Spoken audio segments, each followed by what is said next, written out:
McDonald's has entered a Minecraft movie universe, and Grimace, Birdie, and Hamburglar just spawned as new collectibles in the overworld. Now for a limited time, you can get one of 6 McDonald's collectibles when you order a Minecraft movie meal. Ooh. With your choice of Big Mac or 10-piece chicken McNuggets with spicy nether flame sauce. Available now in a biome near you. Oh, and at your local McDonald's. At participating McDonald's for a limited time. A Minecraft movie only in theaters. At Sierra, discover great deals on top brand workout gear, like high-quality walking shoes, which might lead to another discovery. 40,000 steps, baby. Who's on top now, Karen? You've taken the office step challenge a step too far. Don't worry, though. Sierra also has yoga gear. It might be a good place to find your zen. Discover top brands at unexpectedly low prices. Sierra, let's get moving. Make that move, you can't relate to that.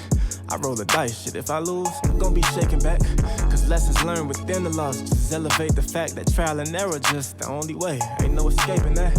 I wake up, hit 100 push-ups, then I'm at my route. Check on my stocks, see how they looking, then I'm sliding out. When you start seeing your progression, you stop having doubts. And what's the point of having clout if you can't cash it out? True to this game, and I'm a lifer, ayy.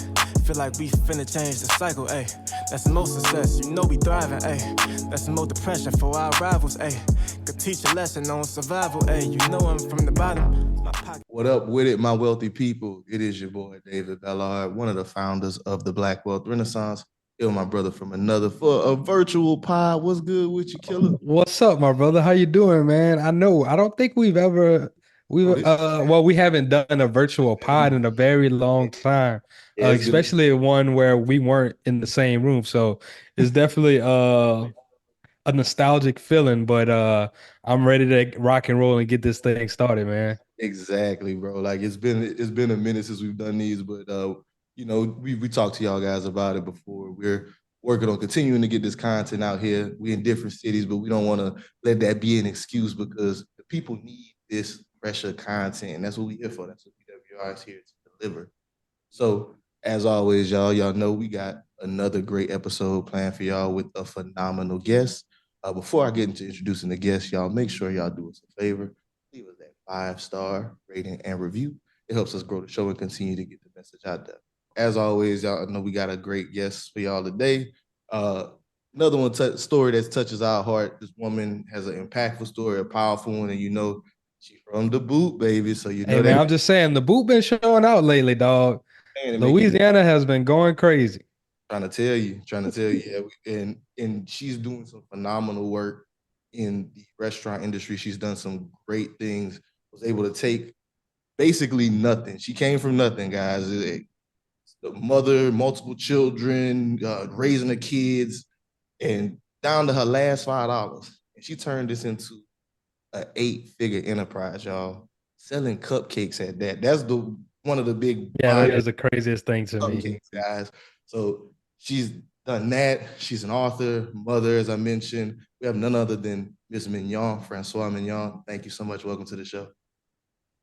Thanks for having me. I love this introduction. I do believe no better place in the world to be from than New Orleans, Louisiana. Let's get it. I'm not getting into the semantics. Louisiana, shout out to you. I knew you was going to do it. I'm not going to do it. But Mignon, again, thank you so much for joining us on the show. I know I did give an intro to you, but I always do like for our guests to just give the audience an intro in their own words, just so that, you know, if it's anything I left out. Yeah. When you're in a situation like the one that I was in, you don't know that you're building a story. You don't know you're making something from scratch. And so I was drowning in debt and brokenness, losing everything that we had. We didn't have electricity on a regular basis. We didn't have running water on a regular basis. And we're talking about 2005, 6, 7. This is not a very long time ago that we were not having the basic necessities of life. My daughter was graduating from high school, and I just wanted to be able to have field trip money for my kids. You know, there were times when I would be the room mom just so that my children could go do the thing without the restrictions, or to be able to pay a little bit later, or to not have to be required to buy the lunch on the trip because we couldn't afford things like that. Like we were lucky to be able to go at all. And when I was doing this Dave Ramsey baby steps plan of putting my money in envelopes, just trying to save money, to try to make ends meet, when my neighbor knocked on the door and asked me to make cakes for all of her clients. That was going to be 600 cupcakes. And I was sitting in the house with no electricity. But I took the opportunity with only $5 to my name as I walked to the door to answer when she knocked. And she said she would pay me. She said, I'll pay you when you make some, I'll pay you some. And so I took the $5 that I had. I went to the grocery store that's located a couple blocks from me. I walked to the store because our cars were repossessed. And I bought everything I could buy with the $5. I turned it into 60 that day. And I took the 60 and turned that into 600 by the end of the week. Wow. And it has been that same money that I've been flipping for the last 17 years. I did this with no debt, no experience in the business, no knowledge of the business, and no credit.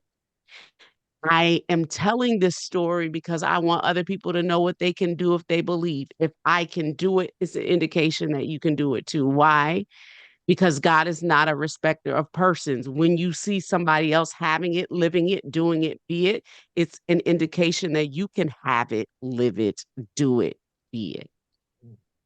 So one of my first things is, what made her just come to your door and say, hey, I need you to make some cupcakes for me? How was cupcakes the catalyst for this? Yeah. I was making cupcakes in the neighborhood. So we were a family that loved sweets and loved cake. And I was practicing it because the man on the radio was telling people they could get out of debt by having a bake sale. So I thought, all right, I'm gonna have a bake sale. Problem is, I don't know how to bake, not even out of a box.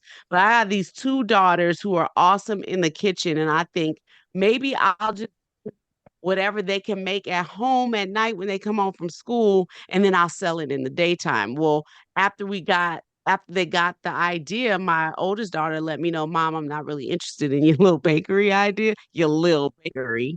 And so she was it's always a little business. Your little business. And she was going back home to New Orleans, where we were from, after graduation. And so without her, my little daughter's not interested. So I got to figure out how I'm going to do it. So I was practicing it. And they were in love with what I was bringing out of my door. That's crazy. So at that point, you already were getting some of your products out. And that's crazy. Well, just to my neighbors, As people would move into the neighborhood, I would welcome them to the neighborhood. I would knock on the door. They'd be afraid that I was going to ask them for something. Because listen, this was the hood, right? And so people were moving into our neighborhood who really weren't familiar with our neighborhood and the way our neighborhoods go. So, it was like the neighborhoods were changing. And so when I would knock on the door and have something to offer, they'd be afraid to open the door because it's like, what are you going to scam me or ask me for some money and do some trickery? Well, no, I just was bringing something to truly welcome them to the neighborhood and practice what I was learning how to do. They would then come back and knock on my door and ask me, can I get more of that? Nah, that's so powerful and such a full circle moment for you, right? Like you heard it on the radio. Hey, you can get out of debt with a bake sale, which I think is straight crazy. Like just hear that, like they're recommending that, but you actually took the action, right? And you say, hey, I have two daughters who they're pretty good at this. Maybe they can do it. And then now you didn't even look to really monetize off of it. You were just being helpful, and you were down to your last, but you were still out there blessing people. And it looks like in turn, God blessed you with what your purpose was. Yeah, that's exactly what happened. I just was trying to get them to the field trip. You know what I mean? I wasn't trying to turn this into a business. It's when I got that $600 payday that I realized I wanted to have more bake sales. I love it. So let's kind of get into it when it comes to building the business, because I know you mentioned you went in debt-free, you kind of kept scaling up that way. So Was it just like, okay, we're going, how long were you operating like as a like an in-house location before you started having the idea to expand to an actual physical location? Yeah, 17 years. So I'm still operating in that same location. So the Really? bakery business that I started in my house is now the full-time bakery business. So I never did move out of that house as far as with the business. We moved out of the house as a family. So it was there that we started the business. We actually had a home that was zoned commercial and residential. The business began to be so popular that it took over the house itself, and we had to find a new place to live. But Wow. for about 4 or 5 years, we lived there with the business. So talk Wow. to us What about was that. What was that like? Yeah, I was just gonna say, what was that like? Living there while you're Yeah, I operating that didn't. business? I didn't want my business to be in my house. I wanted what everybody else wanted. A business somewhere that I could get up and go to, vacations somewhere. And I just couldn't afford it. Of everything we looked at, we could not afford it. So I was blessed in the process to already have a house that could handle it. That the city are like where we live in urban Nashville was already zoned for you to have a little shop or a little business. There you go, little business inside of your home along with you. So we already were in this kind of situation. I just didn't want that. So we looked around for places that we could put the business, but we just couldn't afford it. So we had to do what we could afford to do, which in turn ends up being another moment where I realized that everything was already provided for me. And that's what I Mm. hope a lot of your listeners will hear is that all you have is all you need to get you from where you are to where it is that you want to be. You might need more year 1, year 4, year 10, but you don't need all of that day one. Hmm, That's that's deep. good. Yeah, it is good. Because again, like I love that with your story because a lot of times, even with us with this podcast, right? We started off in the back of his grandma, a back room in his grandma's house. You don't always need to be on somebody's step 10. Like you can, it's easy to look at who Yeah, somebody is when they've been doing something 3, 4 years and being like, oh, I want to do this. I need to be exactly like them right now. But everybody's journey is different. yeah, I'm glad that you yeah, didn't let that idea even stop you from trying to pursue the business. Because that's one of the things, oh, yeah, nobody might, that's some of those limiting beliefs that people will express. Oh, nobody gonna buy cupcakes for me out of the house. I'm not gonna be able to continue to scale to the point where now I'm able to ship nationwide and got 2 locations. I just started out the house, like people don't yeah. limit themselves in the beginning. So I am glad that you kind of got into that, especially the part of you staying in the house with the business. Hmm. Because Hmm. that's something that again, like it doesn't sound ideal, but what it did do was keep your overhead low. So whenever you Yeah, say it kept my overhead low. you It are it allowed me also to be available to my children because they came home there, right? So while I was grinding and putting in all those hours, I was still in the same room with my children. And a lot of times we don't have the capacity to be able to build and start a business and then have daycare too, right? So Hmm.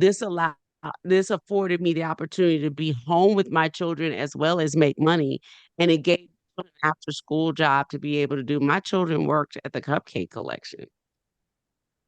So That's when my daughter got ready to graduate from college, she ended up testing out of a vast majority of her classes because she got a degree in business. She had already earned that degree from the School of Hard Knocks growing up in her mother's business. So she just applied all of the things that she had seen to a degree.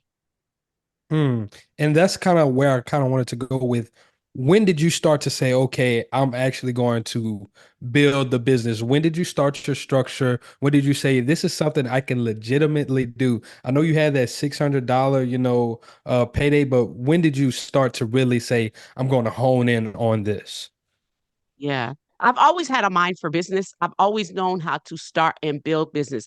I I was always a very smart girl, and I was married to a man who loved doing business. So I had learned being married to him at the time, how you start a business. How you finish a business is something different. Mm. I didn't know how to follow through and stick to a thing, but I knew how to start and build. And so from the time that I got that $600 paycheck, I knew that I wanted to be in business and I wanted to do this.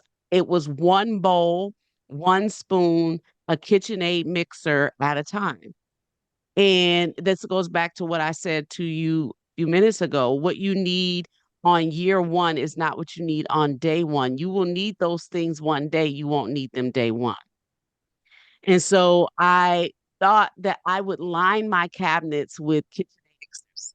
There's no way I could run my business on a KitchenAid. As a matter of fact, we blow those things out all the time, just using them to do fillings and like mousses and little small batch things. I could sit on the inside of one of the mixers at the Cupcake Collection now. Wow. And I did, I bought what I could afford to buy. Something that you said earlier, was, comparing yourself to somebody else. You can go bankrupt or not even start on the journey looking at what somebody else is doing. Talk about it. I would sell 12 cupcakes, I would buy a bowl. I would sell six, I will buy a spoon. With that first really big paycheck, I bought a KitchenAid mixer. I used a lot of Facebook market finds. We are currently in the process of building a new store in Nashville right now. This is the first time we're buying all new equipment, 17 years in. Mm. Like we bootstrapped everything. So as I've been growing this business, we were debt free the whole time. So everything that we've done has been cash from me. Except now recently I've got a relationship with a banker who's teaching me how to use my money to leverage my opportunity inside of the bank. These are not things that we had access to before. I told you in the beginning of this, I didn't have credit, Mhm. You so started these your are things that business I'm in at hoping. the top of the recession, didn't you? Yeah, that's the other thing. I started a business without having any of the things that you need in order for a business in this industry to make it in a down economy. And I start this business that's now thriving. 17 years. Well, it turned 15 years old in November, but it's 17 years for me because I worked 2 years every day like it was already open before I even made a dime. And I Mm. think that's what happens to a lot of us. We quit really early. We quit when if we could see what was going to happen around the corner, that everything you needed was waiting if you could just get around that bend. And so I never gave up on myself when it came to this. Now, if you had asked me to exercise, asked me to stick to a diet, I probably would have done that. But when it came down to what I knew that I had in my head, Mhm. what I knew I could make for a business, I always believed in me. Mm.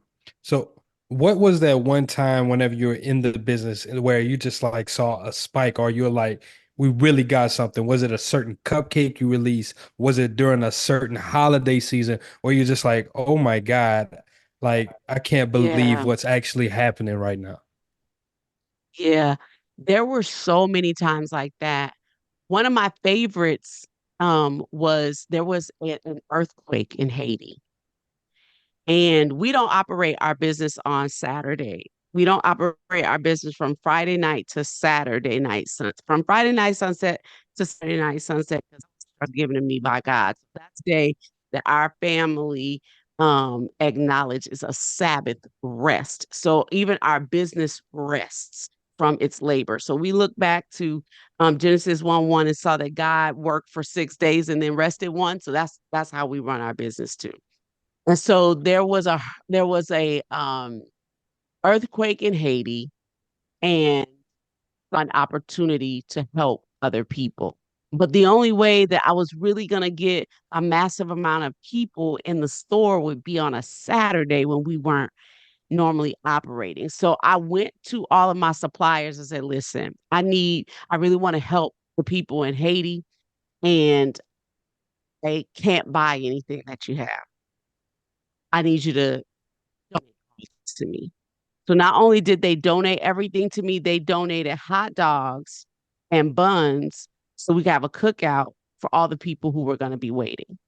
So they gave me all the ingredients so I can make everything. And then we went to all of the news stations and told them what we were doing and told them we needed them to talk about it, but we couldn't pay for any advertising. We needed them to give it to us. So they did. Gave it to us. And so then I told my whole team that I had at the time, was mostly made up of my children and their friends, but I had a couple of people who worked there full time. I said, I need you guys to give me your labor for free because I can't pay for that either. And whatever we make, we're that way we can donate it to Haiti. And so everybody agreed. And so we opened the store on a Saturday and we sold our cupcakes for $5 a piece. And the line stretched out of our store, down the steps, and down the block in both directions, people waiting to buy cupcakes by the dozens at $5 a piece. And $60 a box. that thing, yeah, that That's thing, beautiful. when was that Haiti earthquake? I think that I was was trying to remember. 2009. Sounds about I right. think those. Yeah, this was early on in my career. So this is very 2010. early on. Okay. That thing that I kept my hand open to give away ended up turning around and blessing me back because I touched all those people who would not have normally ever had a chance to even visit my place. Because, most people think about this kind of stuff on Saturday when I'm closed. Mm-hmm. And they became loyal customers to the brand. And so that was a time that I could globally say I knew that I had something and something that was about to be big because they waited in line for it. I mean, they were coming in and dropping checks. And And once again, that wasn't the only time that I ever did something like that. I think it all talks to how it started off as well. You just wanted to be a giver. You wanted to go out there and provide for other people. And Mhm. you put your neck on the line and say, hey, I need you to do these things for free. But, you being a good servant and a good steward, you were able to multiply that. And then God was able to reward you for that. So I think Yeah. that's a very strong connection that you have throughout your whole story is you just being obedient and Yeah. follow what you need to do. Absolutely. If I were to say that there was anything that characterizes this whole entire story, it was ask God a question, I waited for instructions, and I obeyed. And so when you say you ask God, I mean, like, I don't even know how to talk to God. Like, what do you mean you asked God and you waited for instructions? Like, how did you get those instructions? Well, those instructions were coming in. I was being obedient at 3:17. And I talk about this extensively in the book, but sometimes it would sound like that I would hear an alarm that was never set. So I would hop up out of bed. I would check the doors, make sure my children were breathing, and then get back in the bed and stare at the ceiling. One day I decided to go and watch TV, one of my favorite pastimes at the time. And I turned it on. It was PBS fundraising. To me, best time to ever watch TV. PBS during fundraising and Black best times to ever watch PBS. And there was a man on there. He said, the morning breeze has something to tell you. Do not go back to sleep. He said that a couple of times. And about the third, fourth time, he said, God is trying to talk to you. And this is the only time that you're silent enough to hear him and pay attention. So you need to show up to listen. And so I was like, okay, about a week later, I show back up to listen to whatever God has to say. And I'm like, okay, God, I'm here to talk to you, but please don't speak. Because if you do, I'm running straight out of this room. And in that moment, I know it's Bible underneath my coffee table. So I picked that up and I opened it wherever it would fall. And I opened it to a particular book. It fell in chapter 3. So I was like, okay, there must be something to this 3:17. I went down to verse 17 and I got my first indication that God cared about me and would show me through going through this book. And so I went through the whole Bible like that for a chapter 3, verse 17 in every book that had one. And I would, if there was no chapter 3, I would go to verse 3. If there, you know what I mean? Verse 3 to verse 17. Like I rinsed and repeated that thing till I got everything that was available to me from chapter 3, verse 17 in the Bible. And then I got a journal book, something small that I could carry with me everywhere I went, because ideas only last for 30 seconds unless you put them in ink. That's why when we have an idea, we go home and say, what was that thing I said I was going to remember? Because ideas don't last. You have to make them permanent by writing them down. So I got myself a journal and I started writing down everything that was coming to my mind as I would be sitting there talking to God at 3:17. And all the plans developed for what this Cupcake Collection was going to be, how I was going to do it, how what it was going to look like, what was going to call it. As I was just the last few times I was being awakened, came across this verse, Deuteronomy chapter 30, and then Joshua 1:9, 30, Deuteronomy 30:19, Joshua 1:9. I set before you life and death, blessings and curses. Choose life so that your family can live. And I promised God in that moment that if you will make me successful, I will tell anybody who will listen about what they can do if only they believe. And that has been my story ever since. McDonald's has entered a Minecraft movie universe, and Grimace, Birdie, and Hamburglar just spawned as new collectibles in the overworld. Now for a limited time, you can get one of 6 McDonald's collectibles when you order a Minecraft movie meal. With your choice of Big Mac or 10-piece chicken McNuggets with spicy nether flame sauce. Available now in a biome near you. Oh, and at your local McDonald's. At participating McDonald's for a limited time. A Minecraft movie only in theaters.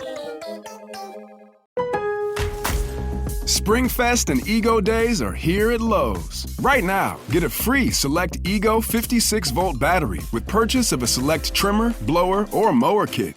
Plus, shop today for new and exclusive items you need for your lawn. So get ready for spring with the latest in innovation from Ego, the #1 rated brand in cordless outdoor power. Only at Lowe's. We help, you save. Offer valid through 4/2. Selection varies by location while supplies last.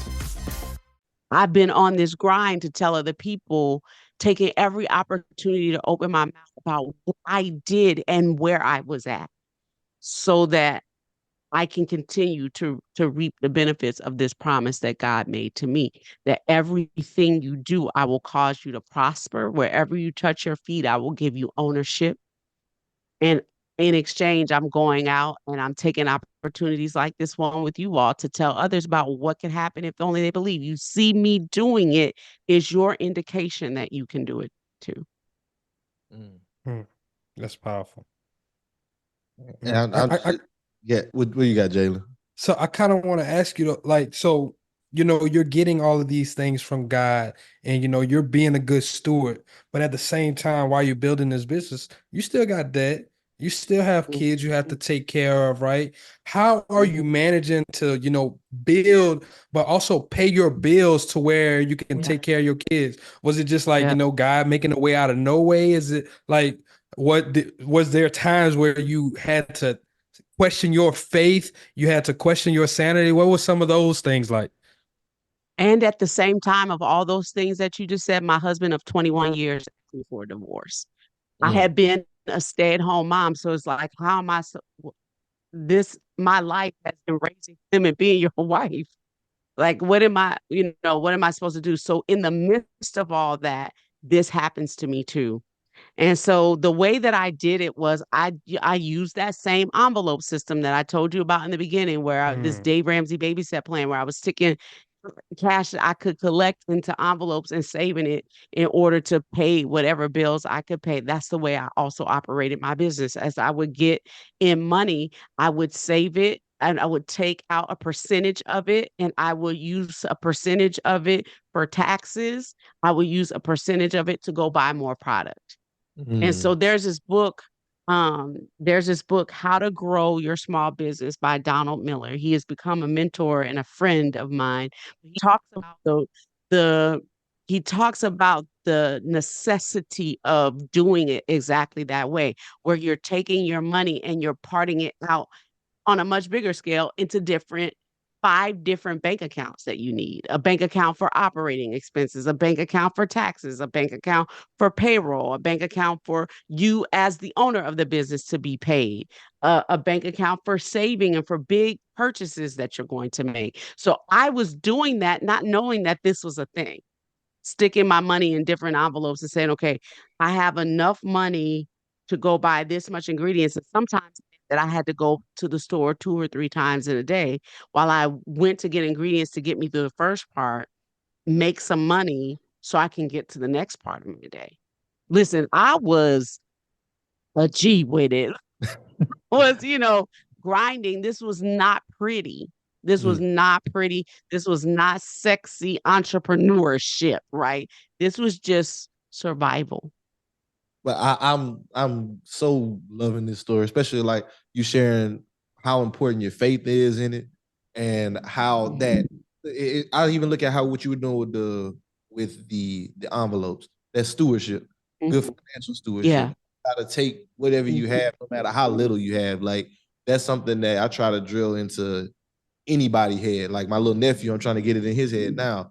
No matter how much Yeah. money you have, you need to build that habit of taking what you have and rationing it off and budgeting and using that money so that you can grow something. And that Yeah. book, it was How to Grow Your Small Business by Donald Miller. Yep. Yep. I love it. I love it. That's a good read. Sounds similar to something that we learned Yeah. in Profit First with those different bank Oh, accounts. yeah. Yeah, so it is very similar. It is very similar to what they talk about in Profit First. I almost mentioned that one even because it gets really granular in Profit First. And I just told one of my mentees just the other day, you need to run, not walk, and go get that book. That's one of my favorite Because one books. of the things, yeah, one of the things Donald taught me was you need to have so much worth of months saved so that if anything ever does happen, you have time built in to be able to rescue yourself. And Profit First does talk about that too. I love it. I love it. Reading is fundamental, man. I got my degree from the School of Hard Knocks, my master's degree, at least from the School of Hard Knocks. It's getting an education anyway. It's basically a very organized book club. You I come love it. together with like-minded people to read the same book and then come back and talk about your ideas about it. Then you get a project or an example of the things you can go live it out, make sure that you understand. That's what getting a degree is. So for those who've never gotten that opportunity to do it, you can still do it. You can go to your local library. I just got the most beautiful card from somebody who just finished my book. She went down to the local library and grabbed it for the free and got all this good wealth of knowledge for free for whatever it cost her to have a library card. And I think library cards are free unless you get As long as you vines. live in like that municipality, most of the times they are free.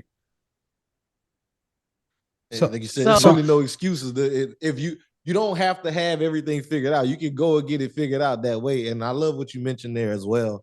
That part about collaborating with others. A lot of times on our entrepreneurial journeys, we silo ourselves. We feel like we're the only ones having those issues. So I kind of want to ask, on your journey, how much of a role did that play? Like, was there a group of community or a mentor that kind of helped you when you were building the Cupcake Collection?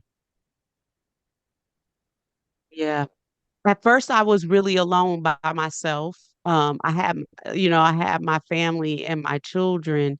But couple years in, maybe 2011, I got noticed by a new neighbor who moved in, and she was part of this entrepreneur organization that had a catalyst program. And she said, I bet you could, because I would just go over across the street to her house and just pick her brain sometimes. And when people would come into my store, like I had every walk of life coming in my store. And I was friends with people and being friendly to them. And they would come and sit. There was one girl, her name was Natalie. Natalie was a lawyer. Natalie would come and sit in there her lunch break, sometimes for hours. I would pick Natalie's brain, and I grew my business that way. I would go across the street to my new neighbor and I would just ask her questions, which got me noticed by her. And I was able to apply to go and be a part of this catalyst program. You had to have made like your first $250,000 in order to be accepted in this program. I didn't even know. I didn't even know that I had done that kind of business by then, right? Because I was just going. I was just living my life and doing it. And then when I got there to that program, it was there that I learned business. I now serve on the board. I'm now a mentor there. I also serve on the board for the School of Business at Lipscomb University, where I graduated from. And it's just, Awesome. I'm in awe of God who allowed me to baby step my way through to figure this thing out. So much so that having a seat at the table, opening my mouth and asking questions, let me know that I had something valuable from my grassroots experience. And that in turn turned other people around to saying, can you come? Can you talk at my gathering? Can you speak at at this university? Can you be a part of my round table? It just began to be, you know, a, a snowball effect. So those people became my tribe.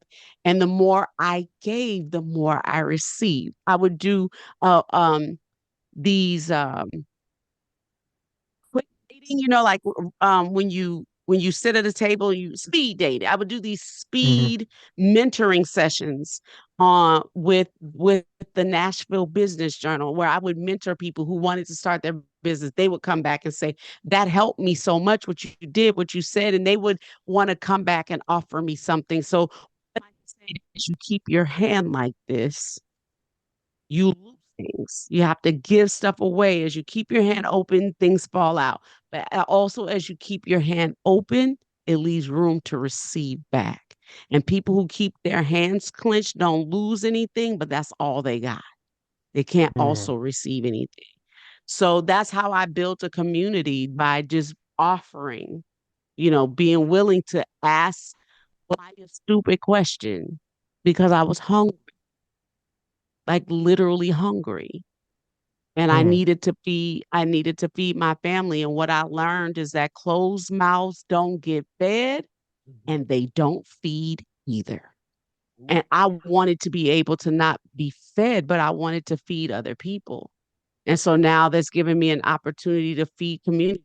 Had a major tornado that came through our neighborhood where the Cupcake Collection is. Our neighborhood was decimated by the storm. This was 3 years ago. We were in the eye of the storm, and people were just showing up to my building to help me. They were coming with brooms and trash bags and coffee and chargers and whatever they could think of that we might possibly need, because we were in such dire need. We didn't even know what we necessarily needed. And as they would get there to help me, I would send them into North Nashville because I knew that I was going to be taken care of. My community was so big, so deep, so strong. I knew I was going to be taken care of, but I knew there were people in North Nashville, which is essentially a Black part of town, that didn't have the same access. So I sent them further into North Nashville, which got news crews out into North Nashville, which got food groups into North Nashville. And we orchestrated a chain gang down there that began to feed and restore down in North Nashville because people were coming to my rescue. Hmm. I love it. I love how you just always being a blessing to other people and it just keeps on growing and it keeps on compounding on itself. I do kind of want to ask about, your kids' involvement in the business. You said your daughter was able to apply what she learned in your business and obtain a degree. Once she got that degree, did she come back and, come help in the business? Yeah. How involved is everybody in the business now? Yep. So, four of my seven work at the Cupcake Collection full time. And then three of them, serve the company in some other way. So one of them, does graphic designs. One of them does all of the wiring and security for the store. And then another one, she will come in whenever she can and work in one of the stores as a helping hand. She's at home mostly. I So love it. that daughter that graduated with the degree is the director of operations. She handles everything regionally over the stores. And then another one of my sons is the chief operating officer. And then another one of my sons is the production manager. He handles and oversees all the process for how cake is made. And then another one, my daughter, she is a store manager. So A they true all have family something that business. That's so yes. dope because like that's what you create a business for, is to create opportunities for your family. So it's dope to see that they were able to grow up in it and now they're able to continue to have careers within their business. Yeah. So like They whenever you love it. Now they're building the next generation because they're giving birth to love it. So I was gonna ask this too, because I know you said you've been doing the Cupcake Collection for 17 years. When your kids were younger, them. were you paying them then, or like how did that work then when you were younger? Yeah. In the beginning, I didn't have any money to give them on the first night when I went to bed, the company wasn't even painted. But it was 2 o'clock in the morning. I had to get some sleep if we were going to open this store on the next day. And when I woke up the next morning and everything was ready, there was a store that was created and they had stayed up all night to do it. My children came to me with a glass pickle jar behind their back that they had decorated. And how many of us in this community have seen what the pickle jar has represented? And so that they came to me with a pickle jar that I had, just because I love pickles, had emptied and decorated it with the word tips all over it because they wanted people to honor whatever work that I was doing because they knew that every penny that I would get was going to have to go back into the store. So I made a deal with them and I said, anything that I get in this jar at the end of a day, come home after school and work for me, I'll give you whatever's in the jar. Word spread really quickly that the Francois children worked for free, that they only made the money that went into the tip jar. And so our neighbors would sometimes just stop into the store to put money in the tip jar. They didn't, even if they weren't buying anything, they would stop to put money in the tip jar just because they wanted my children. The same want that they had for me came back for them. I just want people to honor you. I just want people to celebrate what you're doing. And that same desire that they had for me came back to serve me. And I hope people hear me saying that over and over and over again. You use what you have to get what you want. And when you use what you have to lift somebody else on, along the way, it comes back to give you what it is that you want. Mhm. That's good. That's good. So and I was gonna ask this as well. I don't know if how old is the youngest that's working within the business right now? Yeah, he's 22. 22. Oh, never mind it. I was going trying to be one of those Instagram guys, to let you know. One of the reasons I brought it up was because whenever we think about family business, that was one of the things that was super popular. People always talk Mhm. start of LLC, get your kids, pay them 12,500 on a Roth IRA. So I Oh, just want gotcha. that was a case if there were any of the young ones, if that's how you were going about it. Cause Mm-mm. but nah, shit, they adults now. They don't need no. They can get their own Yeah, IRA. You don't have to start it yourself. No. right. But their children, so their children do get an opportunity to work at the bakery. So we do have the opportunity to do stuff like that with my grandchildren. So my grandchildren come in. My 8-year-old granddaughter knows how to open properly and close a Cupcake Collection store. She could close it down properly. That's She amazing. knows she's learning how to decorate cakes. She knows how to expertly bake cupcakes. She knows how to like clean the bakery. They know my 11-year-old granddaughter, when she was in kindergarten, I taught her inventory. She knew she would come home after kindergarten and go into the store and do inventory in the drip machine. And so they've always been a part of what we were doing because it was at home. Hmm, that's good. That's good. And I really love that. And I know we kind of talked about, some of your obstacles as a business owner. Hmm. Kind of want to talk about Hmm. some of the obstacles that you're facing now because you scaled to multi-million dollars. What are some of the Yeah. challenges you had to navigate since your business had become so successful? Yep. So some of the same challenges that you have as a small business, you have them as a big business. They're just bigger. It's like the problems don't go away, they just grow. Hmm. And so when I was opening my store in New Orleans, even though I was wildly successful in Nashville, I had to start from scratch in New Orleans. I had to teach them about business. I had to do with my team in New Orleans what I had done with my children in Nashville. So, you know, when we got ready to open up our store in New Orleans, we did this pop-up during Jazz Fest. We rented a house on the street leading into Jazz Fest. We decorated it like a bakery.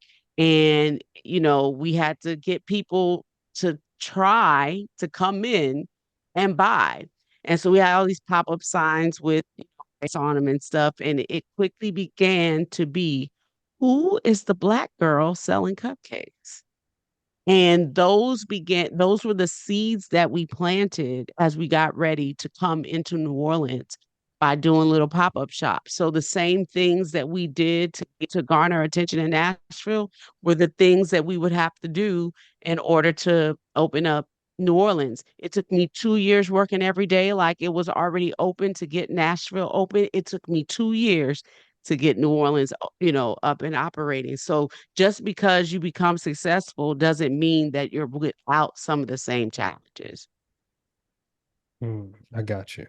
But you're more equipped because you faced those challenges before. Yeah.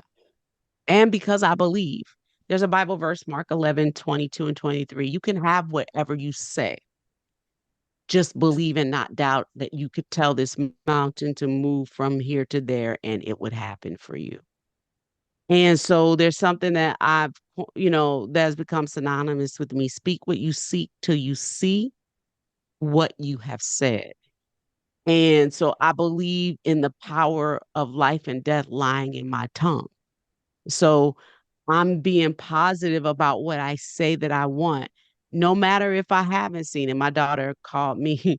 She just went to see this new Beyonce movie, and she's like, Mhm. "Mom, you and Beyonce think a lot alike."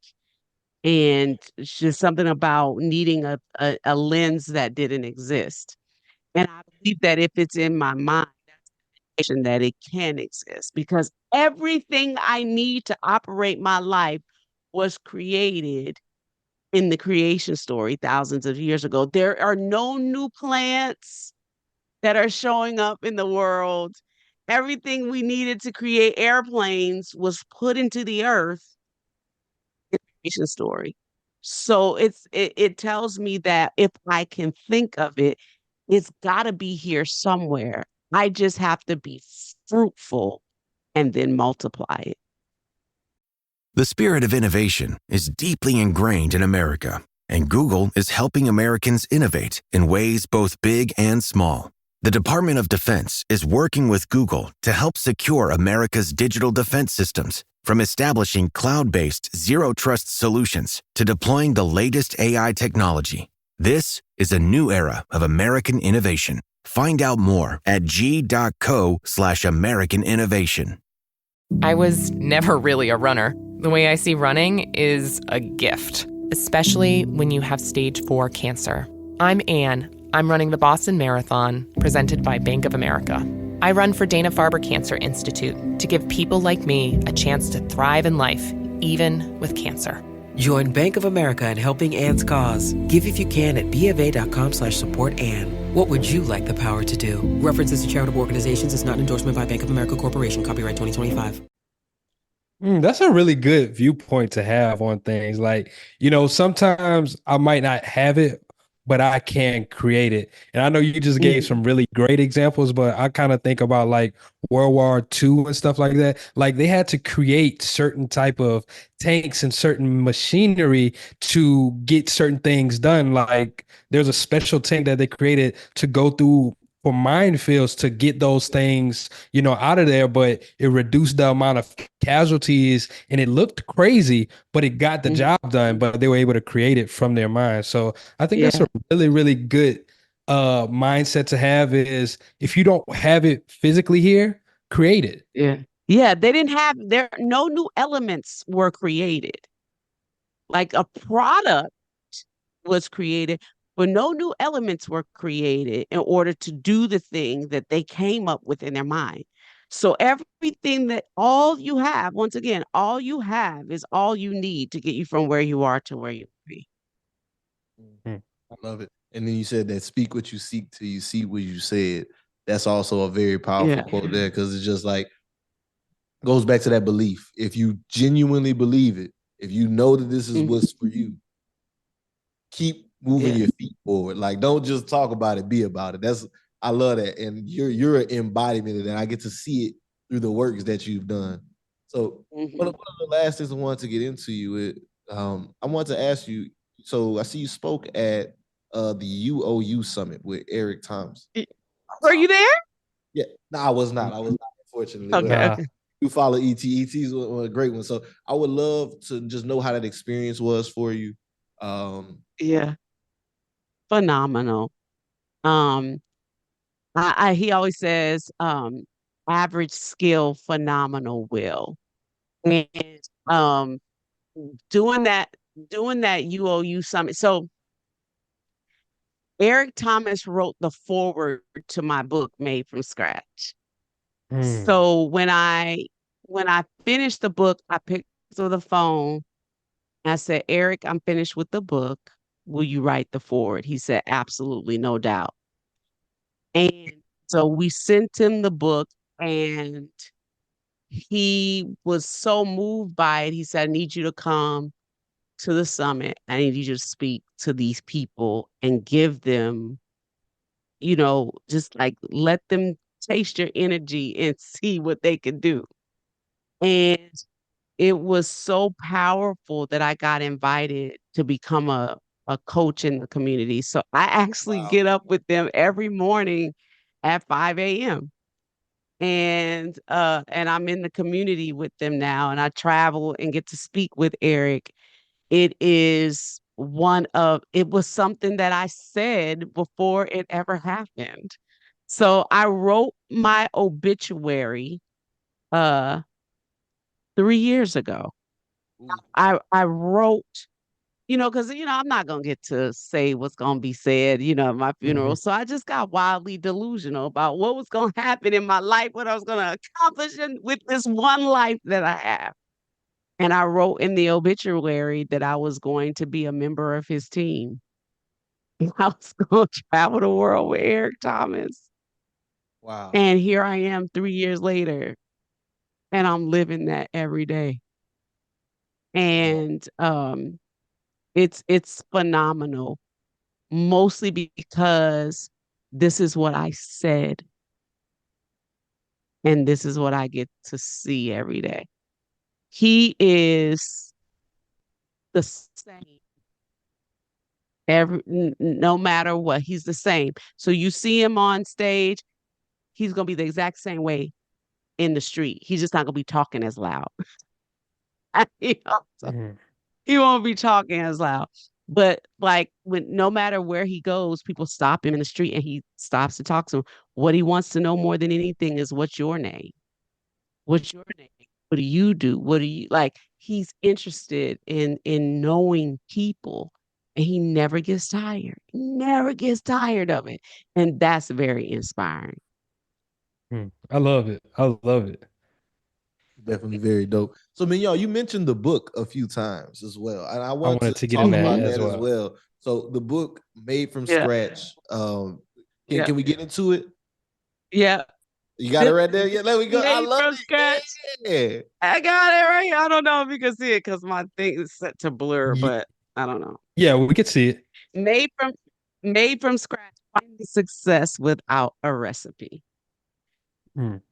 So what was the catalyst for that book? Yeah, so this is my story. A lot of people, I was hearing people tell my story. We have a lot of destination tours that come through our bakery, tell my story of how I started this business on $5, losing everything I had. In fact, the day that I opened the collection for business, my house was up for foreclosure sale. It was supposed to be sold on the courthouse steps the following month in December. Wow. And here we are all these years later. I own that house, and I recently left it in a will to all of my grandchildren. Um, so I was hearing people tell the story, and there were parts that they weren't getting right. And I wanted to be the author of my own story. I wanted to be in control of what the people were saying. So I wrote the story down so that the story wouldn't die just because I did. And, there's so much about Bob's life that died with him, and I didn't want my story to die with me. So I wanted to be able to tell this story so that for generations to come, people would know what they could do if they believe, and that, God would continue to bless my family for keeping my promise to him about telling others what they could do.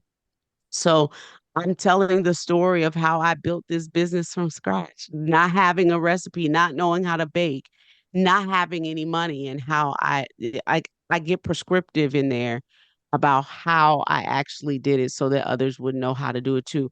I'm not actually giving you my play by play, but basically the framework so that you could take it and apply it to whatever business it is that you want to start.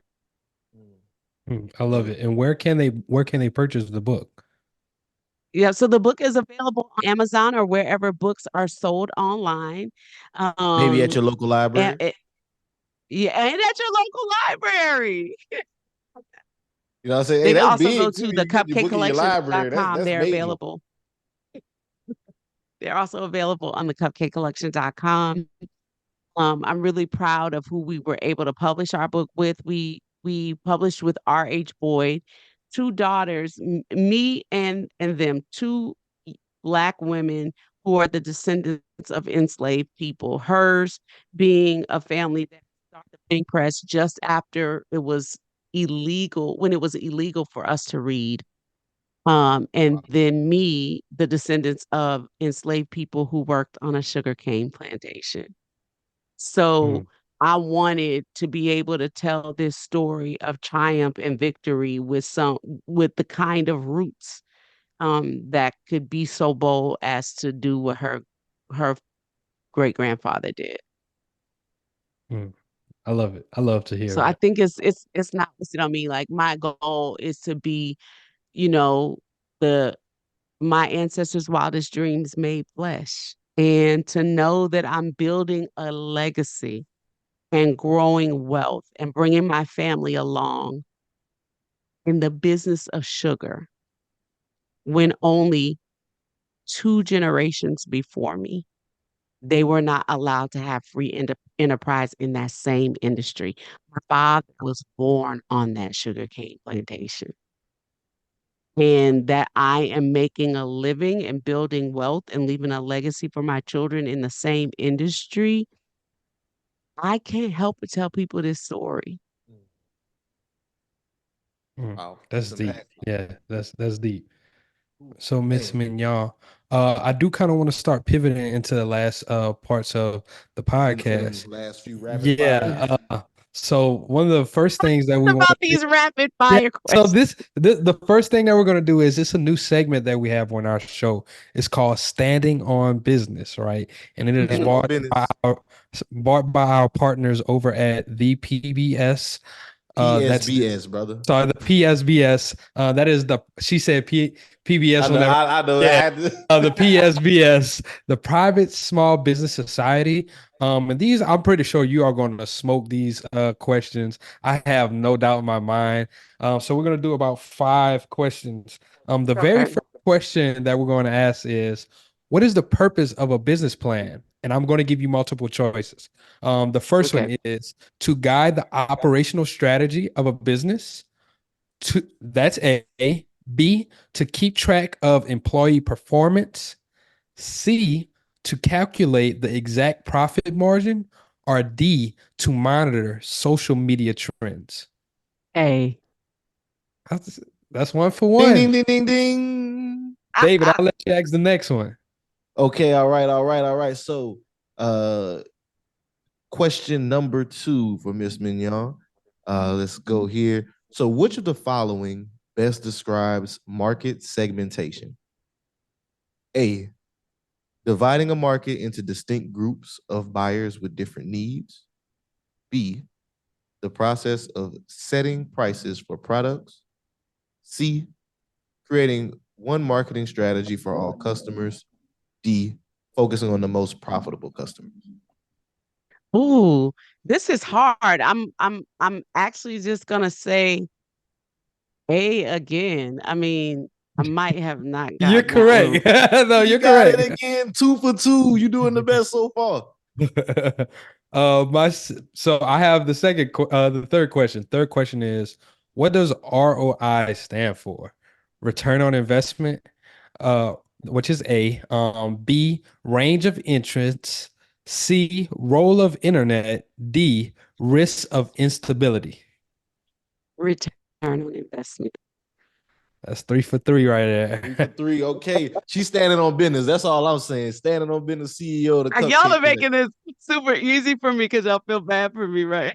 No. So that's not it. So look. Next question. Question number 4. Which of the following is an example of a tangible asset? A, brand reputation. B, employee skills. C, patents. Or D, manufacturing equipment. What was the last one? Manufacturing. Manufacturing equipment? Yes, Yes, ma'am. ma'am. That one. 4 for 4 like Tangible. Wendy. She already know. Okay, Yes, so this is gonna be the last one, the last question. Let's see if she's gonna go 5 for 5. Which financial statement provides a snapshot of a company's financial position at a specific point in time? A, an income statement. B, cash flow statement. C, balance sheet. Or D, equity statement. Oh my gosh. I always get these mixed up at a specific time. I'm going to say a balance sheet. Oh, she got it all. 5 for 5. CEO of the Cupcake Collection, standing on business. You already know what it is, man. Look, if y'all listen to this, y'all know we said the segment is brought to you by the Private Small Business Society. The goal of this partnership is so that we can increase the business education. So when y'all giving you a little background on it, the reason we ask these questions, because there's a lot of entrepreneurs that have recently gotten into the market that this information is easy to use, but a lot of people, whenever they're first getting in, they don't know these things. So we just want to continue to help highlight some of those fundamental business knowledge things that you can do. And anybody that's listening that wants to learn more, you can go to thepsbs.com. We'll have a link in our show notes so that you can check them out. There's over 2,000 members in there right now, small business owners that are actively working together to build wealth. We talked about it a little earlier in the episode. Community is important, and that's the community that we support. So again, if you standing on business, go get with the PSBS, man. Link in the show notes. Thank y'all. So Jalen, that was so fun. See, you were afraid for no reason. Little pop quiz. One day, I'm gonna figure out how to get the stuff to pop up on the screen, make it look like Who Wants to Be. But that would be fun, like a little game show. Yeah, that's what I'm saying. We we cooking. We go get it. We will get it right. But thank you for participating with that, Mignon. So now we got our last 3 questions for the show. Okay. These are rapid fire as well, but these just personal questions. Ain't no testing, none of that. Yeah. So my question that I always like to ask everyone is, what was the biggest money lesson that you learned? Oh my gosh. I think the biggest money lesson I learned was that you can make more of that. I feel like money is a concept that they're digits in columns, and your goal has to be to change the digits in those columns legally. I feel like faith currency is greater than money. That faith currency will perform for you like money and has a greater return on its investment. That if you have faith to believe what you can do, that will show up for you like money in the bank. Money lesson. I love that. I love that. So last two questions. First one, are you frugal or are you a flexer? Frugal. I used to say I was cheap. But I've learned to not say that anymore because I'm not cheap, but I am very frugal. But some of my frugality does look like flexing, but that's because Give me an example. I know how to invest. I say, what your frugality looks like flexing. I need an example. So I recently bought a dream car. Okay. And it took me 17 years to pull the trigger on it. That's the flexing is it's a fully loaded Mercedes GLE 53. Okay. Yeah. That's a flex. That is definitely a flex. But you earn that flex. That's the thing. You ain't just hop out and go just try to buy it year one. You know what I'm saying? That's 17 years of making. I still call that a frugal flex. I love that. Last question of the show is, this is a question that we ask everyone who comes on our show is, do you have life insurance? Yes, I have life insurance. Not only do I have a, what do you call that? A fixed policy, I also have a policy that grows investment as well, because my goal is to become self-insured. I love it. Well, Mignon, this has been great. It has been so fun learning your story. You are definitely a ray of light, a ray of just positivity. We just wish that you keep on going, keep on being a blessing. Next time I'm either in New Orleans or Nashville, I have to stop by. And I definitely want to try one of those cupcakes. I know you don't even have to wait till then. I make sure I ship them to you. You know, we ship nationwide. So you don't have to wait until you come to Nashville. Just because I've had so much fun with you guys, I'm going to ship cupcakes to you. Oh, well, thank you so much. I appreciate that.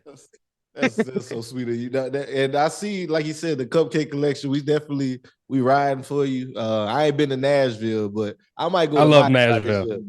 I might go to Mardi Gras this year. I might have to tell me and my people, hey man, come on, let's pull up, man. Go get some of these sweet potato cupcakes. That sounds so fun. A sweet potato cupcake. I didn't even get to ask you how you even came up. I have to make sure I send you guys sweet potato cupcakes. Thank you. Yeah, we're gonna enjoy those. Thank you. I appreciate it. So, Mignon, again, we want to say thank you for joining us on our show. For anybody that wants to follow you, get in touch with you, want to support the Cupcake Collection, want to order some cupcakes, please plug everything know how they can get in touch with you. Yes. So we are available on the cupcakecollection.com 24/7, where we ship our cupcakes nationwide through our partnership with FedEx. Just one of the favorite places I like to hang out on social media is on Instagram at Mignon.Francois. That's IGNON FRANCOIS. But we're on all socials. So we are Cupcake Tweets on Twitter. We are I am Mignon Francois on Facebook, and the Cupcake Collection and the Cupcake Collection New Orleans on Facebook and Instagram. Love I it. love it. Y'all, don't walk, run, go get those cupcakes.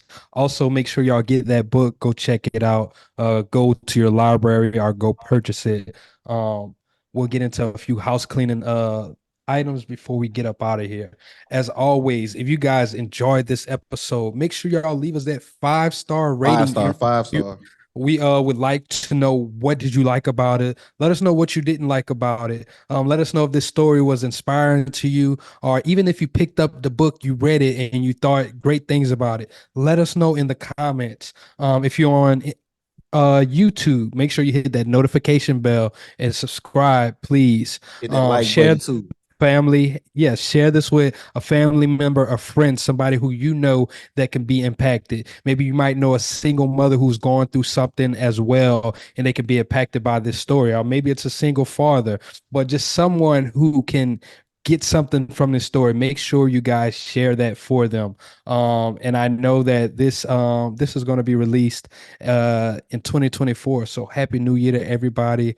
I hope that you guys had a safe, successful 2023.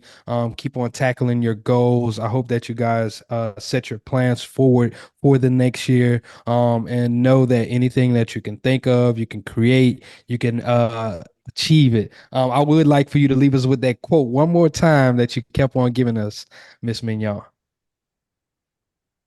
Which one? Speak what you see till you see what you no, say. the other one. The other one. No, the other one. All you have is all you need to get you from where you are to where you want to be. I love it. I love it. That's David, the one got that does. Man, you covered the bases, brother. Like I said, like my brother Jalen said, y'all, we rocking in strong this year. We going in. This is a great way to kick off the year. Y'all continue to stay tapped in. We got a lot of great stuff planned for y'all. We're hitting a few different cities. So if you're a listener, you made it this far, y'all make sure y'all stay tapped in. We got a lot of stuff on the way 2024. Man, I'm grateful for y'all. Thankful for everybody that's still here. If you're really listening right now, I love you, dog. Until next time, this is Black Wealth Renaissance signing out. Peace. McDonald's has entered a Minecraft movie universe, and Grimace, Birdie, and Hamburglar just spawned as new collectibles as part of a Minecraft movie meal with your choice of Big Mac or 10-piece chicken McNuggets with spicy nether flame sauce. Participate in McDonald's for a limited time. A Minecraft movie only in theaters.